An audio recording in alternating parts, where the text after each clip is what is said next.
पूना गाडगीळ आणि sons limited 1832 पासून। गृहराज्यमंत्री योगेश कदमांच्या सहीनं गुंड निलेश घाळवळच्या सख्या भावाला शस्त्र परवाना। पुणे पोलिसांचा विरोध डावलून सचिन घाळवळला शस्त्र परवाना। तर निलेश घाळवळची 40 ठिकाणी प्रॉपर्टी असल्याची माहिती समोर। घाळवळच्या प्रॉपर्टीचे कागदपत्र पुणे पोलिसांच्या हाती।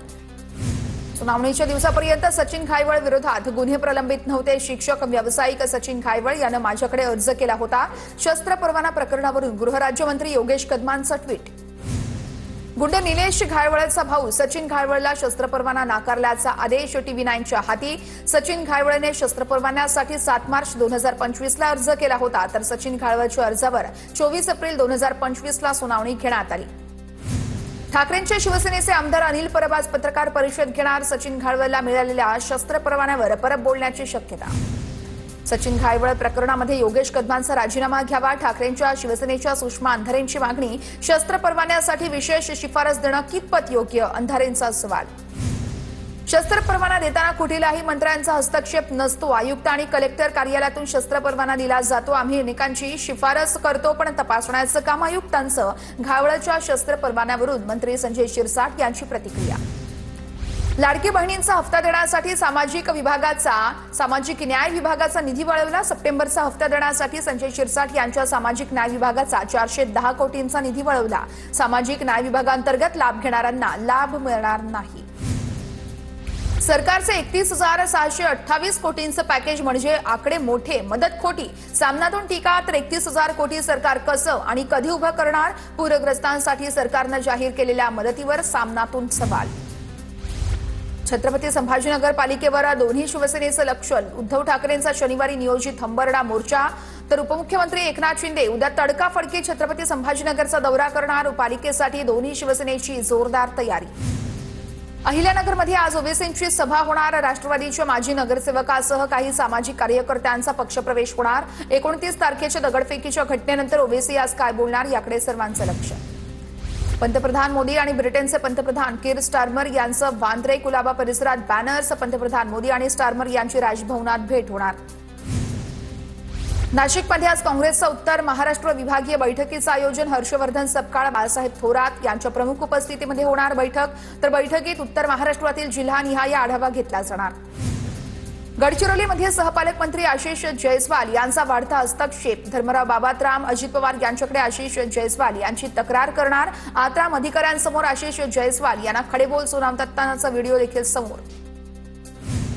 सरपंच संतोष देशमुख हत्या प्रकरणाची आज बीडच्या विशेष मकोका न्यायालयामध्ये सुनावणी होणार। खंडणी प्रकरणातील आरोपी वाल्मिक कराडच्या संपत्ती जप्तीच्या अर्जावर निर्णय येण्याची शक्यता। तर आरोपी विष्णू साठे यासह इतर आरोपींनी केलेल्या विविध अर्जांवर सुनावणी होण्याची शक्यता। मनपा निवडणुकीच्या पार्श्वभूमीवर पवारांच्या राष्ट्रवादीची मुंबईत महत्त्वाची बैठक। 13 ऑक्टोबरला आमदार, खासदार, जिल्हाध्यक्षांना बैठकीला उपस्थित राहण्याच्या सूचना। प्रदेश अध्यक्ष शशिकांत शिंदे यांच्या अध्यक्षतेखाली बैठकीचं आयोजन। मुंबईच्या आझाद मैदानावरती कुणबी समाजाचा ओबीसी एल्गार मोर्चा। सकाळपासून शेकडो कुणबी कार्यकर्ते उपस्थित। शिंदे समिती तात्काळ बरखास्त करून मराठा कुणबी नोंदी तपासण्यासाठी समिती स्थापन करण्याच्या मागणीसह विविध मागण्यांसाठी आंदोलन। सांगलीमध्ये माजी खासदार संजय काका पाटील स्थानिक स्वराज्य संस्थेच्या निवडणुकीपूर्वी वेगळ्या भूमिकेमध्ये। तासगावमधील कार्यकर्ता संवाद मेळाव्यातून कार्यकर्ता हाच माझा पक्ष अशी घोषणा। विधानसभा निवडणुकीसाठी संजय काका पाटील सक्रिय। कोल्हापुरात एका उद्योगपतीच्या घरावर आयकर विभागाचे छापे। गोकुळ शिरगाव औद्योगिक वसाहतीमधील सळई उत्पादन करणाऱ्या कारखान्यावर देखील छापेमारी। काल सकाळपासूनच घरातील कागदपत्रांची तपासणी आणि मालमत्तेची मोजदाद। कोल्ड्रीफ कफ सिरप बनवणाऱ्या कंपनी मालकाला अटक। श्रीसन फार्माचे मालक रंगनाथन गोविंदन यांना मध्य प्रदेशमधील आणि चेन्नईमधून यावेळेस एसआयटीनं पहाटे अटक केल्याची माहिती। रंगनाथन गोविंदन यांच्यावरती पोलिसांनी 20,000चं बक्षीस जाहीर केलं होतं। कोल्ड्रीफ पाठोपाठ अन्य 2 औषधांमध्ये विषारी घटक। अन्न आणि औषध प्रशासनाकडून औषध विक्रेत्यांना सतर्कतेचे आदेश। तर रेस्पी फ्रेश TR आणि रिलाईफ औषधांचा समावेश। दोन्ही औषधं गुजरातमधील कंपन्यांची असल्याची माहिती।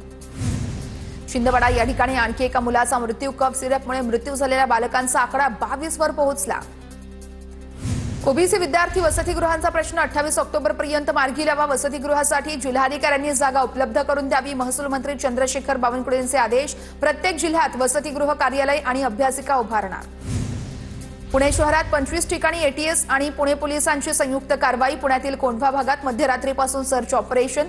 तब्बल 18 लोकांचे सर्च ऑपरेशन. काही संशयितांना ताब्यात घेऊन चौकशी सुरू. जवळपास 350 पुणे पोलीस आणि एटीएसचे कर्मचारीही तैनात. राज्यभरातील 11,000 विहिरींचं महापुरात नुकसान. विहिरीमध्ये गाळ साचून कठडे कोसळून नदीच्या गाळामुळे बुजून गेल्याचं समोर. विहिरींच्या दुरुस्तीसाठी 30,000 रुपयांची मदत केली जाणार.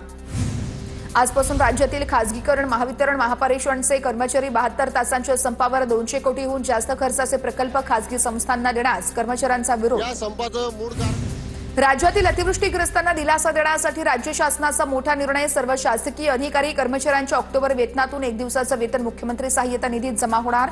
मंत्रालय, जिल्हा परिषद, महानगरपालिका, सार्वजनिक उपक्रम यांच्यासह सर्व यंत्रणांना अंमलबजावणीचे निर्देश. राज्यातील रुग्णवाहिकांचे एकच जाळं. आरोग्य विभागाचा प्रस्ताव तयार. एमएसआरडीसी, NHAI आणि इतर अन्य संस्थांच्या वतीनं देण्यात येणाऱ्या रुग्णवाहिका सेवांवर आता महाराष्ट्र शासन असन्ना बसणार. मला कोणतीही शिक्षा होऊ नये. मी माथे फिरू वकिलाला गोळी मारण्यास तयार. सरन्यायाधीश भूषण गवई यांच्यावरील हल्ल्यासंदर्भात बुलढाण्याचे माजी मंत्री सुबोध सावजी यांचं वादग्रस्त वक्तव्य. समाजाच्या मतांवर निवडून येतात आणि आदिवासींच्या प्रश्नांसाठी उपस्थित राहत नाहीत. केसी पाडवी यांचा आरोप. सत्ताधारी आदिवासी आमदार समाजासाठी कुठलीही भूमिका घेत नसल्याचा आरोप करत रस्त्यावर उतरण्याचा इशारा. सोलापूरच्या गणेश विद्यालय आणि शिवस्मारक समिती शाळेला बॉम्ब निवडून देण्याची धमकी. धमकी दिल्याप्रकरणी अज्ञाताविरोधात गुन्हा दाखल. तर पोलिसांकडून पुढील तपास सुरू. तुळजाभवानी मंदिराच्या जतन आणि संवर्धन कार्यक्रमासाठी यावेळी समिती जाहीर केली जाणार.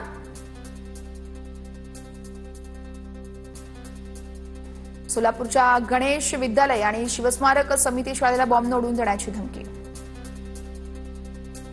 तुळजाभवानी मंदिराच्या जतन आणि संवर्धनासाठी समिती जाहीर. सांस्कृतिक विभागाच्या सचिवांच्या अध्यक्षतेखाली समिती काम करणार असल्याची माहिती समोर. तुळजाभवानी देवीच्या दर्शन रांगेतील बदल पुन्हा पूर्ववत. घाटशीळ मार्गे सुरू असलेली रांग शहाजीराजे मुख्य प्रवेशद्वारातून सुरू. नवरात्रोत्सवानिमित्तानं दर्शन रांगेत बदल करण्यात आले होते. यूपीच्या कानपूरमध्ये रस्त्यावर उभ्या असलेल्या दुचाकीमध्ये अचानक स्फोट. 6 जण जखमी तर 2 जणांची प्रकृती गंभीर असल्याची माहिती. स्फोटाचं कारण अद्यापही अस्पष्ट. नागपूरमध्ये भाजपचे माजी नगरसेवक मुन्ना यादवांच्या मुलाविरोधात गुन्हा दाखल. धमकी देण्याच्या तक्रारीनंतर अर्जुन यादववर धंतोली पोलिसात गुन्हा दाखल. घराबाहेर घेऊन धमकी आणि शिवीगाळ केल्याचा आरोप. मुंबईतील प्रस्तावित पाणी कपात रद्द. पिसे पांजरापूरमधील जलशुद्धीकरण केंद्रातील दुरुस्तीचं काम आता पुढे ढकलण्यात आलं. महावितरणच्या कर्मचाऱ्यांनी संप पुकारल्यामुळे दुरुस्तीचं काम थांबवावं लागलं. रिझर्व्ह बँकेकडून राज्यातील 4 सहकारी बँकांवर कारवाई. जिजामाता महिला सहकारी bank Satara, Samarth Sahakari bank limited Solapur, Samarth urban cooperative bank limited Dharashiv आणि the Shirpur merchants Sahakari bank limited Shirpur यांच्यावर कारवाई.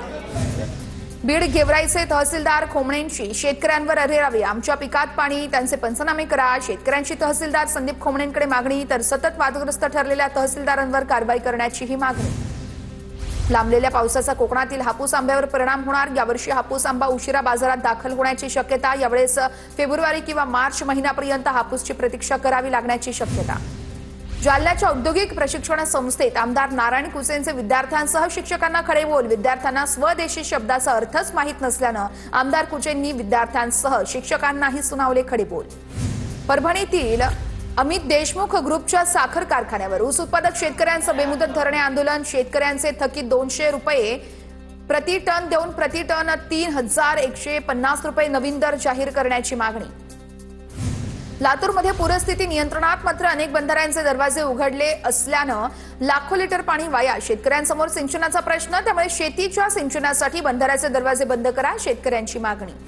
अमरावतीच्या चांदूर बाजारमध्ये अतिवृष्टीमुळे खराब झालेल्या सोयाबीन पिकावर शेतकरी अभिजित पोहेकरांनी रोटाव्हीटर फिरवला. सरकारने ओला दुष्काळ जाहीर करून हेक्टरी 50,000ची मदत करावी. शेतकऱ्यांना कर्जमुक्त करण्याचीही मागणी. जालना रेल्वे स्थानकाबाहेर पाणी विक्रीच्या वादातून 2 गटात तुफान हाणामारी. तर परवाना यावेळेस कॅन्टीन चालकांना इतर पाणी विक्रेत्यांना स्थानकावरती मज्जाव केल्यानं वाद. मारहाणीमध्ये कॅन्टीन चालकासह 2 जण जखमी. 5 आरोपींविरोधात गुन्हा दाखल. अकोल्यामध्ये ओबीसी कार्यकर्त्यांची आत्महत्या. मराठा आरक्षणाच्या जीआरमुळे ओबीसी समाजाला आरक्षण मिळणं कठीण असल्याच्या भावनेतून पातूरमधील तरुण ओबीसी कार्यकर्ता विजय बोजरेची मोबाईलवर स्टेटस ठेवत आत्महत्या. नाशिकच्या वाढत्या गुन्हेगारी, राजकीय कनेक्शन उघडकीस. सातपूर गोळीबार प्रकरणामध्ये आरपीआयच्या मोठ्या नेत्याला अटक. प्रकाश लोंढेला पोलिसांकडून अटक. मुंबईमध्ये आंदोलनादरम्यान मृत्यू झालेल्या बीडमधील मराठा आंदोलकाच्या कुटुंबाला माजी मंत्री तानाजी सावंतांकडून 3 लाखांची आर्थिक मदत तसेच तानाजी सावंतांनी मुलाच्या शिक्षणाची जबाबदारीही स्वीकारल्याची माहिती. धाराशिवच्या तुळजापूर तालुक्यातील पांगरवाडीमध्ये तलावात बुडून 2 तरुणांचा मृत्यू. मृत तरुण परराज्यातील असल्याची माहिती समोर. परभणी पालिका कर्मचाऱ्यांचं आंदोलन मागे. पालकमंत्री मेघना बोर्डीकरांच्या आश्वासनानंतर मनपा कर्मचाऱ्यांचं बेमुदत कामबंद आंदोलन मागे. 5 महिन्याच्या थकीत वेतनाच्या मागणीसाठी सुरू होतं आंदोलन. परभणीच्या पिंगळीमध्ये ऊस लागवड शेतकरी मेळावा संपन्न. ऊसाचं तंत्रज्ञान शेतकऱ्यांपर्यंत पोहोचवण्यासाठी मेळाव्याचं आयोजन. मेळाव्याला आमदार राहुल पाटलांचीही उपस्थिती. पालघर मनोर महामार्गावरील खड्ड्यांमुळे एका महिलेचा मृत्यू. खड्ड्यामुळे झालेल्या अपघातामध्ये गंभीररित्या जखमी झालेल्या महिलेचा उपचारादरम्यान मृत्यू. सार्वजनिक बांधकाम विभागाच्या दुर्लक्षामुळे अपघात वाढत असल्याचा आरोप. पूना गाडगीळ आणि सन्स लिमिटेड 1832 पासून